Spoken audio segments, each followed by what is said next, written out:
We have an awesome show for you today, and I believe everybody should be listening. How about you?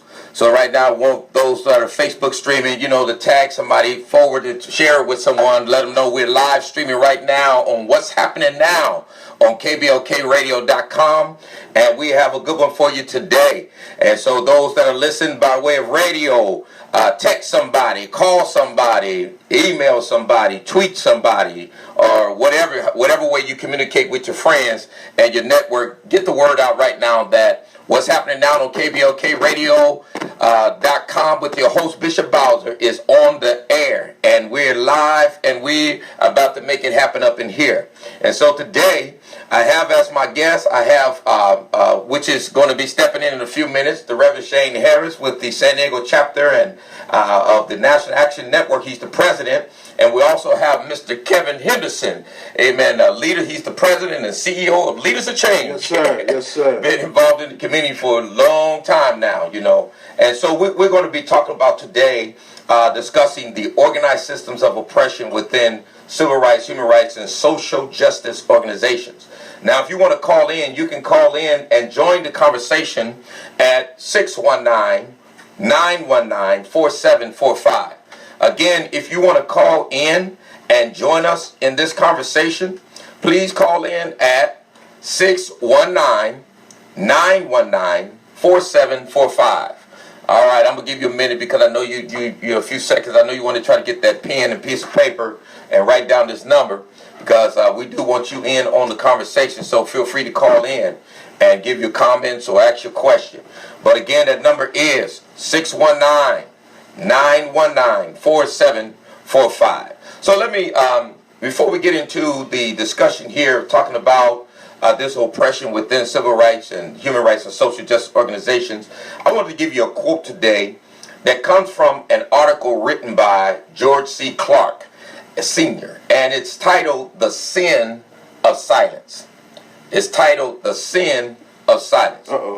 And I quote, he says, "There is an axiom that silence gives consent. This is true in the case of believers who refuse to openly and audibly denounce sin. In the Bible, we read that at the stoning of Stephen, Paul, as a young man, was consenting unto his death. You find that in Acts 8:1. But how did he consent to the cruel injustice? We are told that those who stoned Stephen laid down their clothes at a young man's feet whose name was Saul, and that was Paul's earlier name. As far as we know, young Paul never said a word at Stephen's execution. Still, he was as guilty of the crime against Christ as any who threw a stone. And then he goes on to say, my reader, can't you see the danger in making no utterance against wrong? Oh, that sin of silence, when God would have us to speak up, speak out, and influence others. End of quote. And we all have a responsibility to speak out against injustice. We all have a responsibility when we see wrongdoing to speak out. It doesn't matter whether it's an individual or whether it's an organization. I find today that a lot of people are afraid to speak up because they're afraid of losing their job. They're afraid of not being friendship or partner with a certain organization and collaboration or what people would think about them. So we're going to get into a little bit that today too. But today we find that social, racial, and civil rights movements are either engaging in oppression or is complicit in their connection to other organizations that are involved in oppression. So they're partners, their collaborations with them. They see the injustice that they're doing, the oppression that they're doing. They continue to be partners with them and don't speak out and say nothing about it. When an issue of injustice happens outside of these organizations, they all give an outcry about how justice needs to be served. Everybody's quick to cry out against the police and the DA and when judges make wrong decisions and things like that, everybody ready to come together. Oh, you got to do something about it. They go on the news and everywhere else, crying out against it. Those kind of injustice. But there's a lot of injustice going on right within the movements, and no one is saying a thing about it. I shouldn't say no one. There are those that are speaking out, but there are people in power that should be speaking out, and people in these positions that should be speaking out, and they are not saying anything. So when an issue of injustice happens outside these organizations, they don't give an outcry about how justice needs to be served But when it's within they do, but when it's within their collaboration, they defend the oppressor or dismiss the oppressed. Say, oh, they got it because they deserved it or whatever you want to say about them. Or they are silent and afraid to stand with the oppressed. That's these organizations because they're in collaboration with a lot of these other organizations. So we're calling them to account too. So I'm appalled at how people who are supposed to be for justice, fairness, equality, respect, and dignity for all human beings are ignoring the cries of the oppressed. So I want to share a story with you about my friend Stacy Butler. He shared with me an experience he had after he was released from prison. And he said he went to a party or a gathering. And when he went to this party gathering, there was, some DAs and lawyers and all these folks. And he realized, he's like, wow, man, these folks all in it together. Right. They all hanging out with each other. They partying together and the whole shebang. And so I believe, that's what's going on today. Folks they make seem like they're on different aisles, or they can say they're working together. But either way, people are afraid to separate, separate because of what they will lose. That's money, their collaboration, and reputation with these organizations and so on. They're very afraid to stand up and speak out against them and so on. Or because of how powerful an organization is. They've been around for years and years and years, done a lot of things for black people or for the civil rights movement or for a racial justice movement. And amen. And let's keep the organization healthy. Let's keep the organization accountable. And when there's people in there corrupting it and messing it up, let's get them out of there. And I think that that's part of the problem of today. We don't have enough people willing to stand up. So what we need today are more heroes. And what is a hero? One of the best definitions come from the Giraffe Project, a nonprofit organization that finds, commends, and publicizes the efforts of people who stick their necks out for others. Heroes, according to the Giraffe Project, are people who take risks for the common good. Let me say that again. Heroes, they define as people who take risks for the common good. And by risk, we mean the possibility of losing a job, health, safety, significant amounts of money, or acceptance by a community or by peers. So by common good, we mean the actions benefit many people and not just one person. I have seen so much crookedness within our communities. Even some of the community elders will sell us out for a few bucks. The Bible says in 1 Timothy chapter 6, verse 9 through 10, and I quote, "But if it's only money these leaders are after, they'll self-destruct in no time. Lust for money brings trouble and nothing but trouble. Going down that path, some lose their footing in the faith completely and live to regret it bitterly ever after." And that comes from the Message Bible. So don't be fooled by these frauds. They talk a good game and know how to make themselves look good in the sight of people. But Jesus, who I call Yahshua, called them out, and we have to do the same thing. In Luke chapter 16 and 5, he says, Jesus spoke to them and said, "You are masters of making yourselves look good in front of others. But God knows what's behind the appearance. What society sees and calls monumental, God sees through and calls monstrous." End of quote. And that comes from the Message Bible. So organizations that claim to stand for racial and civil rights for all people must not be silent when it comes to addressing forms of oppression such as sexism, classism, chauvinism, phobias, and outright abuse of power. These organizations, hear me. You can't stand on the sideline and be afraid you're going to get sued or it's going to make you look bad or it's going to create fighting or bickering and so on. That hurts the movement. If you're out there and you're supposed to be standing for justice, then stand for justice, whether it's against a oppressive system or against oppressive organizations or oppressive people. We want our people to be free, and we want our people to be treated fairly and equally. And so, with that being said, I want to bring into this discussion here my brother Kevin Henderson. How things been going, man? Pretty good, pretty good. Thank you for having me. I really appreciate it. Yeah, and good for you being here. Go ahead. Yeah, it's a lot of things going on, brother, as you know. And it's a lot of things going on in this community, and we've witnessed, you and I and a lot of others, how folks get to, in line with these other big organizations or these people that got funding or these, the agencies that have funding, and then they don't want to get involved in no community uplifting no more. Right. They feel as though their choices or they stay silent. That's a good, I like that. They stay silent because they don't want to lose the funding. They don't want to lose the money. That's right. So that's one of the big problems here in San Diego. But I'm really interested in getting in depth with these conversations, man. Because when you called me last night and heard the topic, I was like, oh man, I gotta get over there this morning, And that's the difference. Right. When you're dealing with individuals who have integrity, like yourself. When you call someone, I'm sure they say, "Oh, that's Pastor Bowser." But when someone else may call, if it had been somebody else who don't, who's not in line with the uplifting of the community, right? People look at their phone and say, "Oh, okay, I'll call it back." Right. You know what I'm saying? Or I'll get with it later. That's different. That's the difference between, Amen. Yeah. Amen. And that's for sure. And so, hey, how you doing? So, one of the things that I noticed, within our, when we talk about organizations and the oppression that's going on and how there's a connection, interlink with all these different organizations and so on.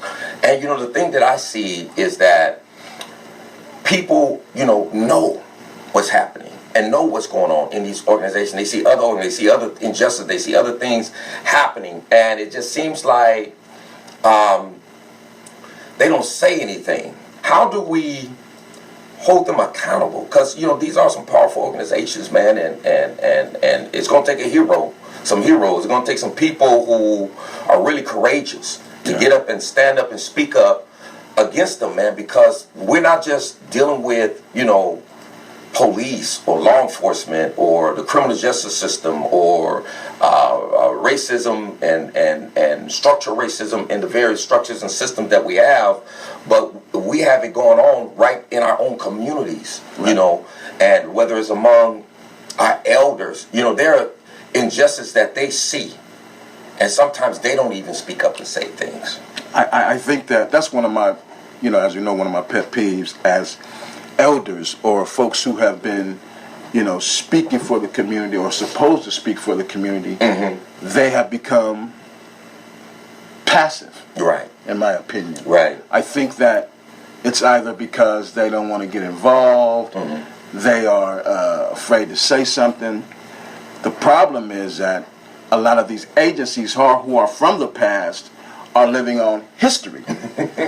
Instead of work. Yeah. You may be an agency that was good in the civil rights movement, started off in the 70s, 60s, 80s, or whatever. Right. And you were doing some good work. So let's stop right there.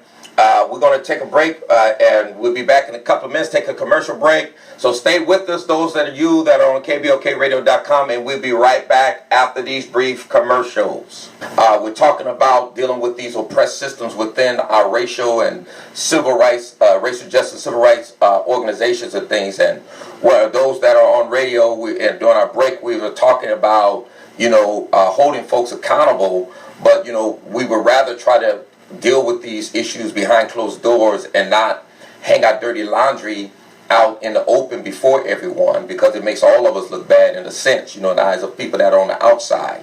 But at the same time, you can't continue to turn a blind eye when nobody wants to do anything. Absolutely. When our elders and when other organization leaders and other organizations see things and don't have the courage to stand up and speak, not even to say anything to the oppressed. Like, hey, I see what's going on. We're going to figure out a way to deal with this, I want you to know you got our support. Or whatever needs to be said, you know what I mean? And we just don't see that. Hey, welcome to the show. We're live streaming too. Right. As you saw, good morning, everybody. The Reverend Shane Harris just came in. Hey, man, we thank you for being on the show. Thank you for having me. And, we were just talking about, me and Brother Kevin, we were just talking about these oppressive organizations. When we see injustice within an organization or a person or whoever, we would rather deal with these issues behind closed doors and not hang our dirty laundry out. But many times what ends up happening, you exhaust that process, and it's almost like your hand is forced. So it's like, and you probably want to stay over this little way. Oh, Got okay. the camera right there, so I right. want everybody to see. Hi, everybody. But at the same time, if you remain silent, you continue to remain oppressed, and you continue to allow a abuse of power, Right. and so on. So one thing I want to ask you, and both of you could chime in here, is when do we take it publicly, take the fight publicly against either an organization or individual within that organization to get people to move to action to do something about this abusive person? Well, first of all, I want to say good morning to you, and thank you for having me. Yes. And good morning to all of our Facebook viewers. I think, Bishop, that when you think about the right time to come public on these issues, and let me say this: one of the things that I think we've tremendously failed in is we have not vowed to hold each other accountable as much as we hold downtown accountable. That's what we were just talking about. Yeah. And I think that when you're talking about the moment to come out public, I think that it's when people's rights are being violated by the same people who are supposed to be fighting for those rights. Right. And they begin to violate others. One of the things, and me and you have talked about this, in 1960 and all the way through 1964, Voting Rights Act being passed, Dr. King and many others let out that pledge. One of the things that the civil rights movement tremendously failed in was the women development. Right. And women being given opportunity to lead. Right. Rosa Parks. Right. Right. And the feminist movement was all about that. And I think that we're back at that moment today.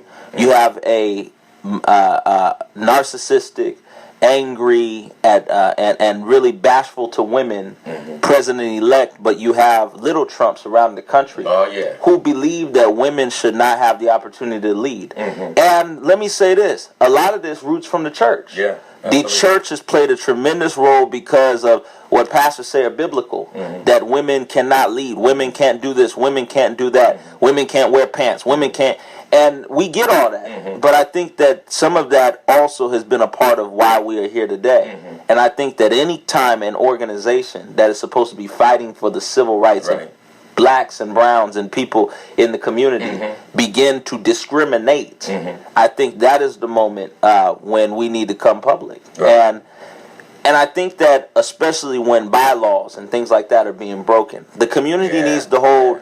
The community needs to, and we've talked about this, needs to hold these organizations accountable. A lot of them are dipping into funding they shouldn't be dipping into, and getting their hands in Republican and all these other funding that gets their hands tied, and then they can't get anything accomplished. Then they get mad at us because the family calls us, and then they say, well, Reverend Shane, they're just trying to make a media case off of this. We ain't trying to make no media case. We're representing the families. We're representing those in the streets, what you should be doing. Exactly. Yeah. You take the lead, they come to you. You get out there, they come to you. Right.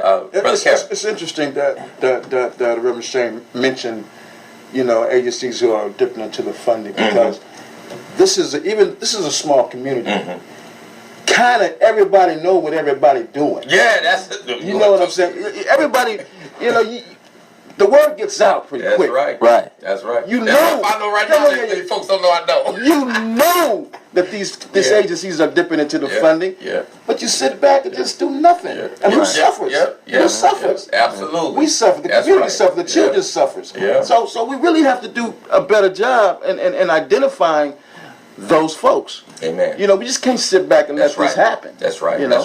That's right. And I believe platforms like this and many other platforms. That's what we have to do it. Because even when you're trying to protest, sometimes even mainstream media may not get your back. They may be afraid themselves because of the powerful organization they will come up against, and it could create a national outcry. And it's amazing because it's almost like, especially people of color, people in poverty, people that are already fighting against oppressive systems, have to, right in their own community, right in their own neighborhoods, fight oppression of organizations that's supposed to be helping them, and so on. And I think that's the problem, Bishop, is that we got to look at ourselves. We got more racism and eliteness in our community than other communities.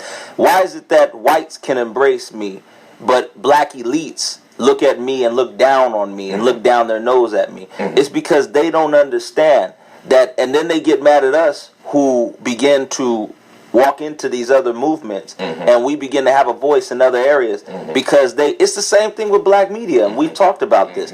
Black media deciding they're going to protest certain black figures in the community. Well, don't get mad at me because we didn't go on other television shows and begin to promote what we're doing. So, it's the same problem in the civil rights community and in the community organizations. They're not held accountable for that eliteness, right? And a lot of these guys are worse than the Donald Trumps are worse because they really believe. I mean, when you look at the 100 black pastors who met with Donald Trump in that first term and they supported and endorsed him, let me say this: everybody has a right to endorse who they want in the country, right? But when you look at that, it really represents more than Donald Trump. It represents what people have felt. Now they're saying it. Now they're expressing it. Donald Trump has brought more out about America than he has about himself. Right. And that makes me wonder about something, because I thought about that, not from the national level, but from the local level. Right.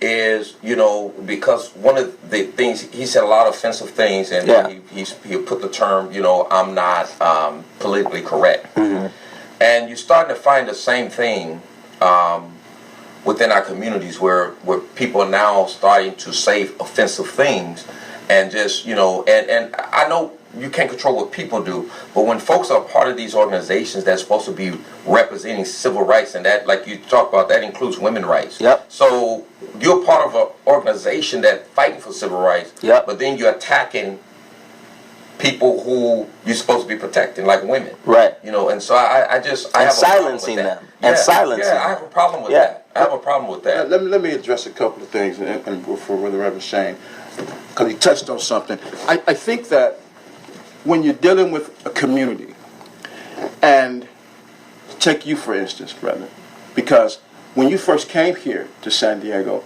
all I heard was your name. I didn't know the person. So a lot of times we get comfortable with information until we do our own assessment. So I don't necessarily think that folks, when you came here, didn't like you. They were more concerned about what your mission was going to be.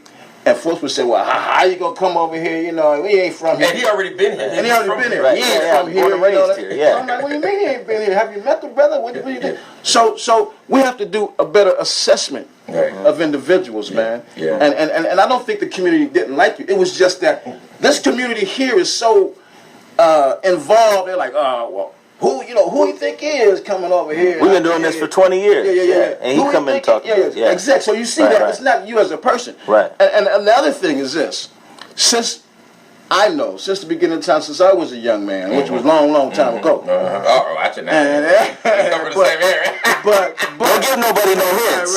Right. But even then, the folks went to these pastors or these. When the community was alright. Right. Go to the pastor. Go to this pastor. Let him go calm the people. That's been going on since the beginning of time. This ain't nothing new. Right. The problem is, as we matured and as these young people are more advanced today.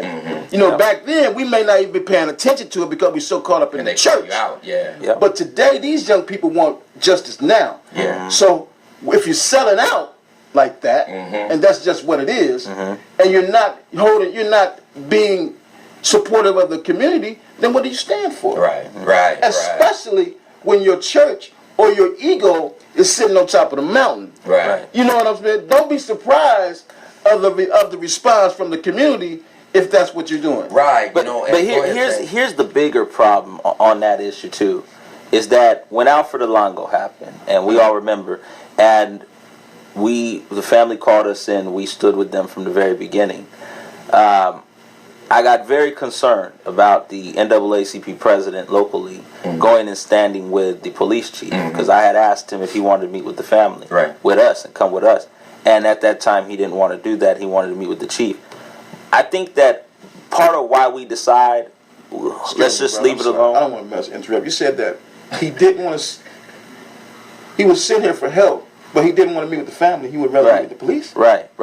And I think that oftentimes, but I say all that, I'm painting a picture here, and I'm by no means trying to bash the president of NAACP. Already been there and done that, and I learned from that.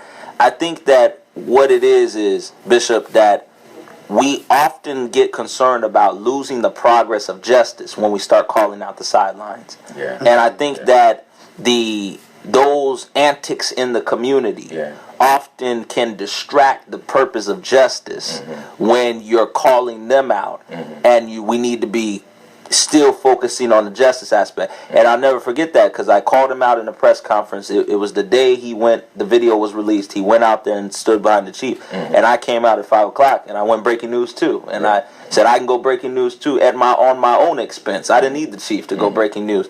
And I came back out and I called him out. But I think that what I did was I pushed the calls for justice back because I was representing the family, and so that then distracted the calls and the purpose for justice. I had to come back and round it back around to keep it moving. And I think oftentimes that's why we decide, well, let's just leave it alone, because I don't want to distract my purpose and my cause for justice in getting caught up in the sidelines antics.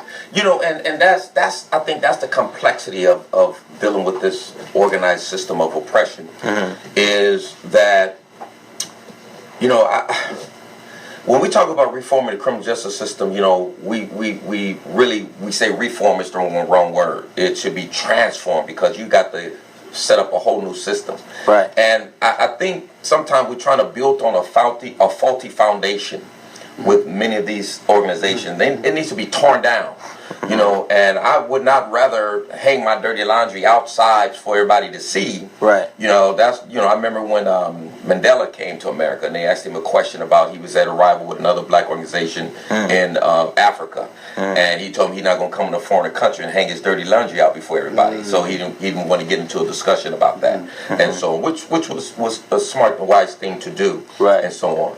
But I do think that we have to find a way to, if these systems don't work for the people as they're set up to work, then you need to tear it down.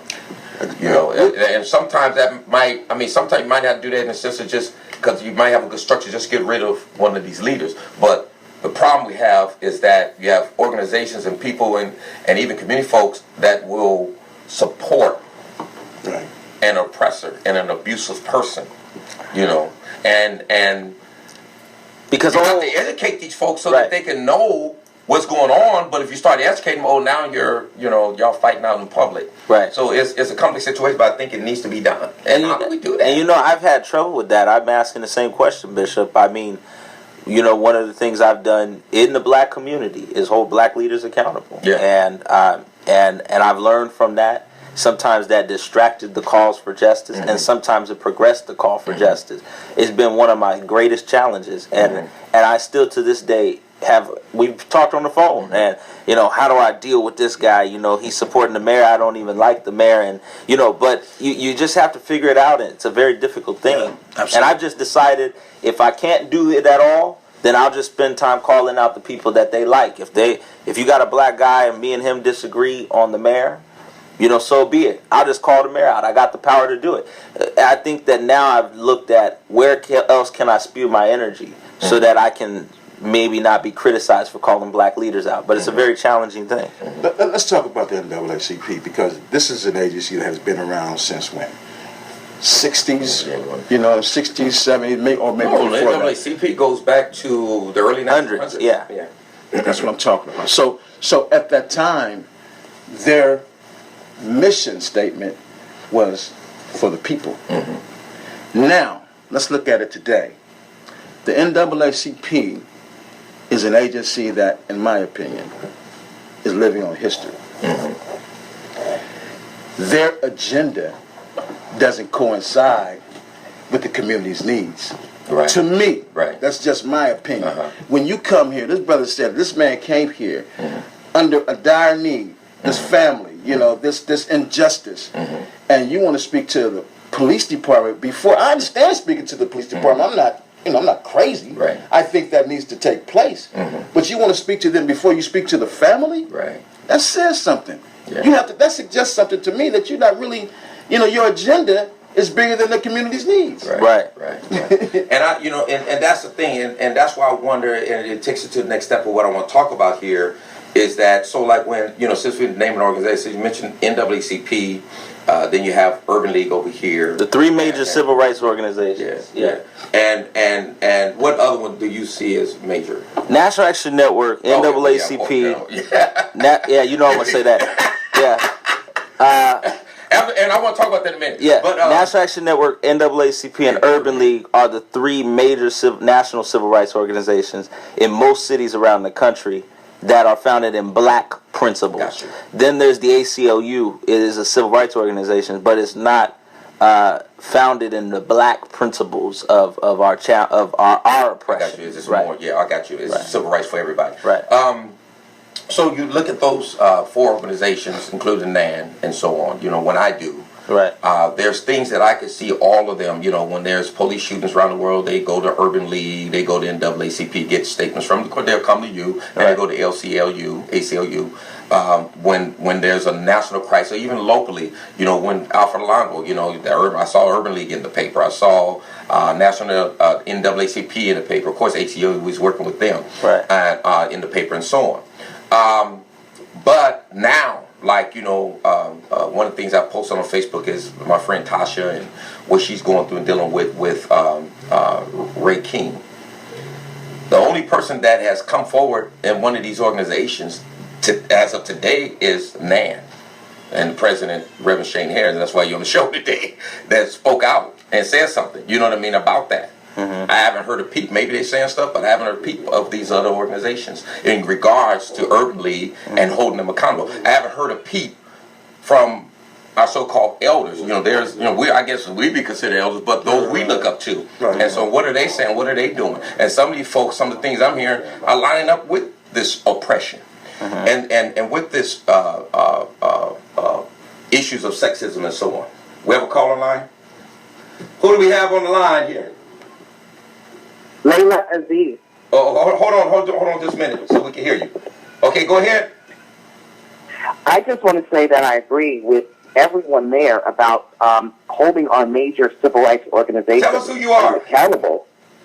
My name is Layla Aziz. All right, Layla. Good to have you on, my friend. Now go ahead. You guys, I wasn't even going to call in because you guys are handling it. I just wanted to let you guys know that I'm here, I'm supporting, and it is very, very important to hold our major civil rights organizations on the line. I just kind of had a light bulb go off because in our community, we have allowed the mainstream media to criminalize Al Sharpton. That's right. And we need to even take a look at how we're looking at, and that's the only major national organizer who has refused to compromise. So that's even another thought of looking. Now, I don't know about the National Urban League or the National NAACP. We do have some problems here Right, on exactly. the ground. And I think that the national organizations need to take some time to really, really look at who they're placing in these regional cities. And Absolutely. Shane, I'm very proud. Ann has done us a good job, a good service by placing you there. And Kevin, your work with Leaders of Change and making sure you're always grassroots. We have the foundation. Right. So So now we have to build on it. yeah. So Layla, you got an action coming up, right? Can you tell us about that? Yes, the action is coming up because there has been a little bit of there has been something that's been going on between Urban League and one of the sisters in the community. Before then, I was constantly hearing a lot of pushback from a lot of different women. Not a lot, but at least 3 or 4 different women That's who too had many. had negative experiences with the CEO of Urban League, who stated that it was sexual harassment, it was demeaning, things of that nature. All of these things were swept under the rug. This is not new. Wow. Everyone in San Diego knows this. Yeah. So what happened is the sister and yourself and Pastor Sandoval, he was your fiscal agent. And a lot of different organizations have the Urban League as their fiscal agent. And that's actually a good thing. We welcome that because it helps build smaller grassroots organizations. Right. But something is amiss there morally, Right. where a grant that was not written by Urban League that was under the confidentiality protection because of the fiscal component Right. was later on submitted under Urban League. Right. That's what started the issues that are going on. Then there was a lot of demeaning things going on. There were some other allegations of sexual harassment going on, which was not new. Before you guys even started with them, this has been whispered throughout the community. Wow. And there's actually some women who are done whispering. Right. Because sometimes what it takes is when you're not supported is someone just to kind of pull the trigger and everybody's willing to stand up. Right. But we're going to do a day of silence because there was a temporary restraining order placed on the sister, and it rubbed me the wrong way because it was utilized in the same way, and the wound was still fresh of what happened to those young kids in El Cajon Right. who were peaceful. Yeah. Oh, they have a gun. They have a gun. Yeah. And we can't use the same tactics of our oppressor. Yeah. Mimic those and then state that we're for our community. Right. So that was, and then plus a woman who's been through domestic violence issues, real ones, to have someone do something like that, it minimizes, and men go through it too and should have the right to put a woman in jail Right. if she puts her hands on him. But then to utilize that's kind of waters down what violence really means. We just got to sit there and her sister killed in front of her kids. Right. Right. So we're playing with and so we're going to do a day of silence. And at 9 a.m., we're going to stand in front of the Urban League, and we're going to... 9 a.m. when, tomorrow? Tuesday. Tuesday at 9 a.m., sir. Okay. I'll be there. And here's the Tuesday thing. at 9 a.m. And We're here's going to make the signs today. And it's so silent that we are no longer even posted on Facebook. Right. Everything is being done behind the scenes because this is not a propaganda approach for us. Oh, yeah. This is serious business. Yeah. Yeah. Shane, you want to say something? Well, here's the thing I can appreciate about what Layla is saying about what other people are doing on Tuesday. I've spoken out about Ray King and the Urban League, local league, for some time now. I've spoken out about the NAACP, and I'm done doing that. I'm no longer doing that. I ain't even got time for that. But I think that what I will say is that I will support the actions that people are putting forth. And what I always was hoping was that people would catch wind of it. I think that sometimes some of us are looked at as arrogant because we're telling the truth. But then you only know the truth until it hits your home. That's right. And I think that it hit home for Tasha and for other people who didn't like what I was saying at first, but now may say, well, yeah, Reverend Shane has been talking about that issue. Right. And I think now this is a action that should be supported by the community. And I don't think it's so much to bash or to hurt Ray King as it is to get him in the Urban League locally to see you can't do this kind of stuff and then talk about you're fighting for civil rights and then go back. It's bait and switch, classical bait and switch, and you can't do that kind of stuff. Yeah, absolutely. Here's the thing, man. I personally know, and I think I said this. I personally know of sisters who have been a victim of his advances and sexual harassment stuff. I know them personally. In fact, when I spoke to one of them, and I was in my sister Layla's office, and I called this person and said, "Hey, this is going on, and this is what's happening." And she said, "How can I be a part of it?" She wanted to come forward. Wow, okay. And these things have to be addressed. And I think it has to go further than just here locally. Right. I think the NAACP national headquarters need to know of this behavior.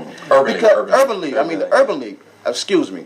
The Urban League needs to know of this behavior because if we continue because this has been going on for a long time. Right. This is not nothing new. Yeah. Right. This has been happening, and he's become comfortable with this type of behavior. Yeah, and to be able to continue to function, and I'm troubled that other organizations, even if not speaking out, should at least be reaching out to these women. Right. And saying, hey, what's going on here? And, and find a way of how they can support, even if it's a behind closed doors meeting with Ray and spank his butt, put him in place. Just think. Well, I've tried that. It didn't work, but... You try to spank you? I tried to spank him, and he tried to spank me. It didn't work, but I mean, if Ray King is listening or anybody out there in the Urban League is listening, I want the Urban League and the NAACP to know they are incredible organizations. You got some good people in the Urban League. Yeah, they're incredible organizations. The whole idea about what Urban League does. And here's the thing I think is beautiful, Bishop, is that when we understand each other, Urban League does incredible work, don't get me wrong, with programs and services in the community. We do the more civil rights, family work, and then NAACP does a lot of the legal work. So we're all fundamental to this movement. Right. But what I will say is that when black leaders, especially of Ray King's caliber, do this kind of stuff, it's important for the community to hold him accountable, Exactly. and I think that's a good thing. When I'm just doing it, it looks like, oh, he's trying to compete. He's Right. trying to. I'm against Urban League because I'm trying to get more funding or I'm trying to compete. We don't have nothing to compete with. Right. They get funding from government. We get funding from celebrities. But I mean, there's nothing to compete with. We're all trying to reach the same goal. And black leaders in the community need to be equally held as accountable. Right. Now, Layla, are you still there? She's gone. She's gone? Oh, okay. Well, thank you, Layla, for calling in. Because one of the things I was going to ask Layla, and I really, that's why I wanted a woman to be on the panel, because we as men don't know what women go through and Right. what they experience. Exactly. Right. Exactly. So we got to most definitely give them a listening ear and support them and work with them and get their back. And they most fight for definitely them. Get their black men's back. Right. We got to get their back when they're going through these type of things, and I'm just wondering, how women feel going through this. You know what I mean? And seeing the a woman being oppressed, and our community elders and leaders know about it Yeah. and not doing anything. Is it because it's a woman? Or is it just that we got some coward leaders? I think when I look at the past, I think it was a little different when, even though we wasn't getting, Who's online? Oh, someone's online. Okay. Got another caller. Hi, this is Albert. Yes, who is this? This is Layla. Oh, hey, Layla. Hey. Yeah, hey, I want... Hear the show. Huh? I hung up because I wanted to hear the show and wouldn't let me hear it if I was on the telephone. Oh, I got you. You guys are speaking of some incredible stuff. I wanted to ask you something because, you're a woman. That's why I have to have a woman. I should have had all women on the panel. I want to ask you something because, one of the things that I've seen, and that's why I'm doing what I'm doing, is that, it seems this way. Maybe we just got coward leaders and organizations that are cowards and really not bold and courageous enough to stand up against oppression wherever they see it. But I really feel as though folks ain't standing up for somebody like Tasha and some of the other women, standing up for them because they're women. Are they being? Do you think they're dismissing this, what Ray is doing, and not holding them within Urban League accountable for their actions because it's a woman involved? What are your opinions on that? Yes, there's a lot of times what happens is, and this is because part of it has to do with mass incarceration of black men, the lynching, and all of the things that black men have had to endure. This is just my stand, from my point of view, that it's a protection factor, and almost that you can't be raped in the black community, you can't be sexually harassed in the black community unless you're a virgin.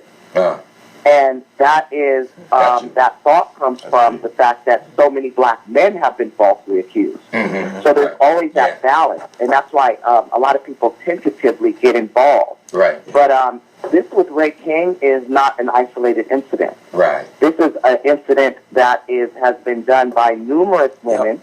Yep. And it's not, and another factor is we don't like to tear down our leaders. Right. Yeah. Because we're loyal to them even when they're dead wrong. When they're abusive, and so because I've known about the other women being sexually harassed for a while now.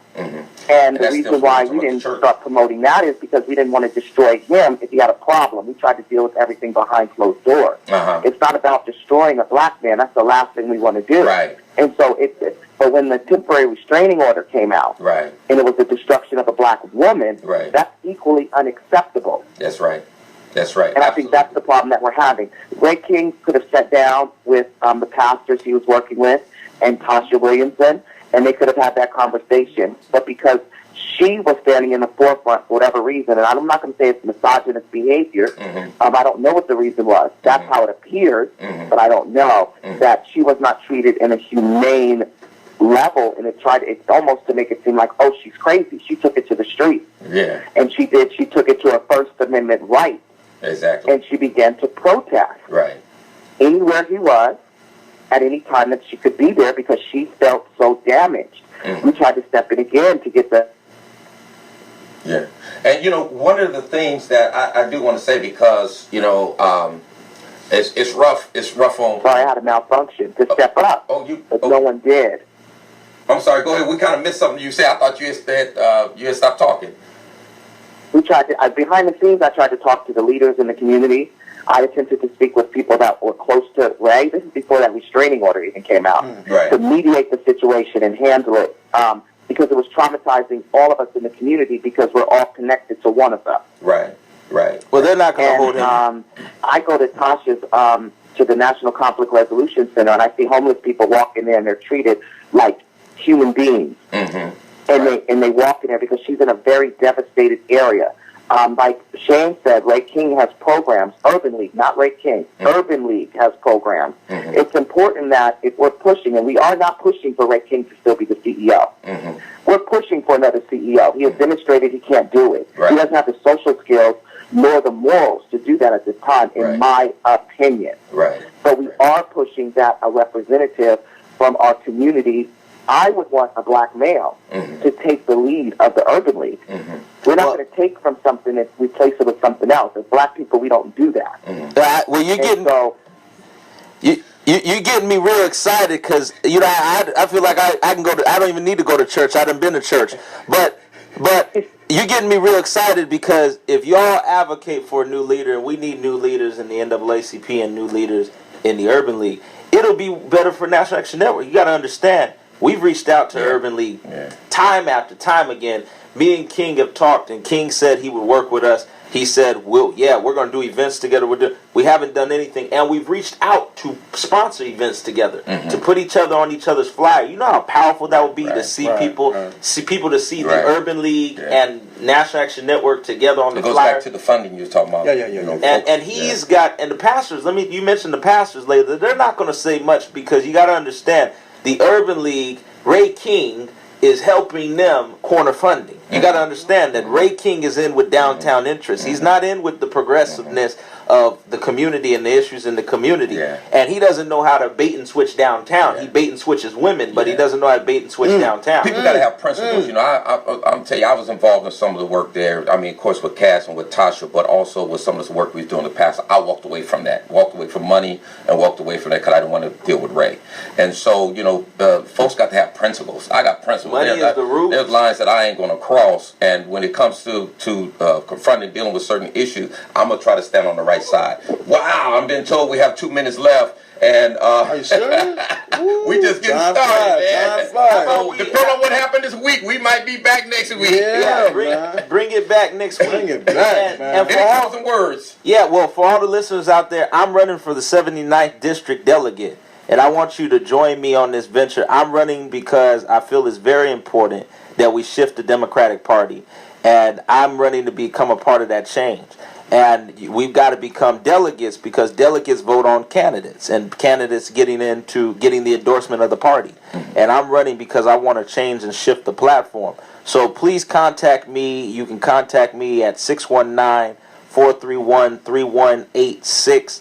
I'm ready to be a 79th District Delegate for those of you in California and San Diego, and that is Assemblymember Shirley Weber's district. And I will work with her to develop issues around police reform, voting rights, all these issues. We're going to put them front and center on the Democratic Party's platform. So please join me on this venture. I did want to make sure to do that, Okay. so that I can work on issues like Yeah, this. Yeah, I just wanted to say that make sure, listeners and everybody out there, that you are there on Tuesday. 9 o'clock. 9 o'clock In front of Urban a.m. League. in front of the Urban League, man. 2305 University Avenue. Is that the address? I think that is the address. Anybody know for sure? That is it. Yeah, That is it. That is it. That is it. Please come out and support, man. We can no longer allow this type of behavior, especially in our community, No. especially to someone who's supposed to represent black and brown issues. They've been That's around right. a long time, and we are pushing to have change in the leadership here in San Diego. I'm not saying all the NAACP. I mean, not the Urban League. Urban League on a national level. Right. I think they're And I doing think a we wonderful gotta job. go. They're doing a Now, wonderful Oh, job. wait. On Wednesday at 11 a.m., we're headed out to El Cajon Police Department. We want answers from the Right, police right, chief. absolutely. And if you want to contact me at 619-431-3186, we're calling forth, and I'm calling out the police chief, and we want answers from the El Cajon police chief on why the officer that killed Alfred Alongo is not fired. Layla, anything before we close? We'll give you the final words and we'll close out. She gone? Nope, I'll see you guys Tuesday and Wednesday. Okay. See you Tuesday and Wednesday. All right. God bless everyone. Tune back in to KBOKradio.com on what's happening now next Sunday at 10 o'clock a.m. Peace. God bless you. Peace out.